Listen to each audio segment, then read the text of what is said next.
आप देख रहे हैं एनएमटी न्यूज और आपको रखे सबसे आगे। कहानी देश के पहले चुनाव की आज़ादी की खुशबू से लिपटी है दास्तां।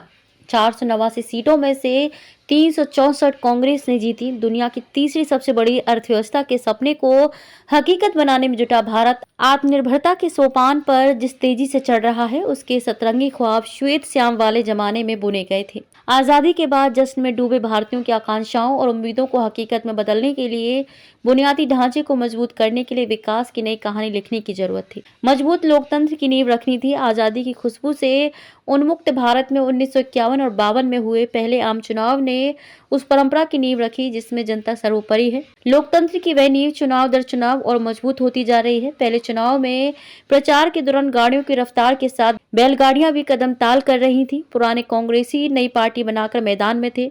489 सीटों के लिए हुए चुनाव में कांग्रेस ने 364 सीटें जीती।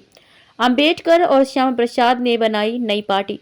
आजादी के बाद प्रधानमंत्री जवाहरलाल नेहरू के पहले केंद्रीय मंत्रिमंडल में समाज के अलग अलग क्षेत्रों से 15 सदस्यों को चुना गया। इनमें श्यामा प्रसाद मुखर्जी ने मंत्रिमंडल से अलग होकर भारतीय जनसंघ की स्थापना की, तो संविधान निर्माता डॉक्टर अंबेडकर ने अनुसूचित जाति फेडरेशन की स्थापना की, जो बाद में रिपब्लिकन पार्टी ऑफ इंडिया कहलाई।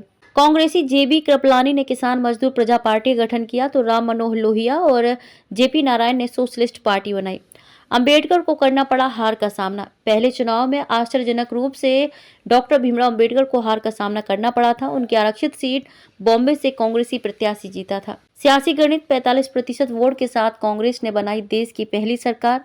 45% कुल मतदान 17 करोड़ 30 लाख वोटर थे। 1951 और 52 के प्रथम लोकसभा चुनाव में 10 करोड़ 60 लाख मतदाता यानी करीब 85% नहीं थे साक्षर।